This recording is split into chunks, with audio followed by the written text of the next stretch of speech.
അല്ല, എറണാകുളം ജില്ലയിലും മലപ്പുറം ജില്ലയിലും പിന്നെ ഇടുക്കി, പത്തനംതിട്ട ഈ 4 ജില്ലകളിലും ഒരു ക്ലീൻ സ്വീപ്പ് UDF അനുകൂലമായി ഉണ്ടായാൽ അത്ഭുതപ്പെടാനില്ല. 4 ജില്ല എന്ന് വെച്ചാൽ 40 സീറ്റാണ്. 16ഉം 14ഉം 5ഉം 5 40 സീറ്റിൽ ഒരു ക്ലീൻ സ്വീപ്പ് ഈ 4 ജില്ലയിൽ UDF അനുകൂലമായി. ഞാൻ ബാക്കി ജില്ലയിലൊന്നും ഞാനത് അവകാശപ്പെടുന്നില്ല. 4 ജില്ലയിലും ബാക്കി ജില്ലയിൽ വയനാട് ഉണ്ടാവും. അല്ല, LDF ഇനിയിപ്പോൾ വനിതാ മുഖ്യമന്ത്രിയെ കുറിച്ച്, യുവ മുഖ്യമന്ത്രിയെ കുറിച്ചൊക്കെ പറയാം. കാരണം അധികാരത്തിൽ വരില്ല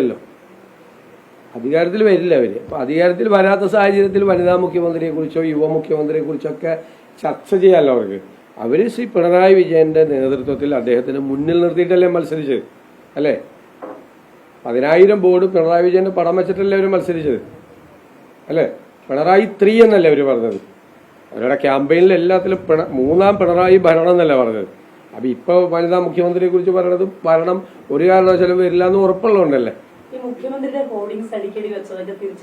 അല്ല, അത് ഞങ്ങൾക്ക് നല്ല അനുകൂലമായി. ഞാൻ ആദ്യമേ പറഞ്ഞല്ലോ, ഞങ്ങളുടെ ആളുകളൊക്കെ പെട്ടെന്ന് ഇതായി. കാരണം ഞങ്ങൾക്ക് വളരെ കുറച്ചേ ഉണ്ടായുള്ളൂ ബോർഡുകളൊക്കെ. സാമ്പത്തിക പ്രശ്നം ഉണ്ടായിരുന്നു.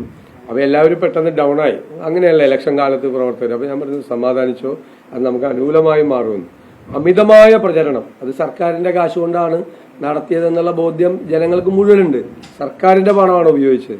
6 മാസമില്ല തുടങ്ങിയത്. ഏതെങ്കിലും ഒരു സർക്കാർ കേരളത്തിന്റെ ചരിത്രത്തിൽ ഇതുപോലെ സർക്കാർ പണം എടുത്തിട്ട് തെരഞ്ഞെടുപ്പ് പ്രചരണം നടത്തിയിട്ടുണ്ടോ? തെരഞ്ഞെടുപ്പിന് 6 മാസം മുമ്പേ തുടങ്ങിയ വർക്കാണ്, കോടികളാണ്. ഞാനുള്ള കംപ്ലീറ്റ് ഡീറ്റെയിൽസ് ഉണ്ട്. ഞാനൊരു കംപ്ലീറ്റ് ഡീറ്റെയിൽസ് എടുത്തു തരാം. ഫിനാൻസിൽ നിന്ന് ഓരോന്നോരോന്ന് പാസ്സാക്കി പോകുന്നത്. സോഷ്യൽ മീഡിയ ക്യാമ്പയിന് വരെ 15 കോടി കൊടുത്തേക്കാണ്.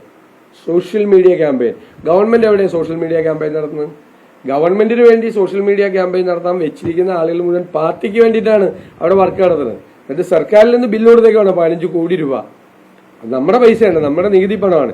ഇതുപോലെ മെഷീനറി മിസ്യൂസ് ചെയ്ത ഒരു കാലം കേരളത്തിൽ ഉണ്ടായിട്ടില്ല. മറ്റു സ്റ്റേറ്റിലൊക്കെ കാണുമല്ലോ, കേരളത്തിൽ ഉണ്ടായിട്ടില്ല.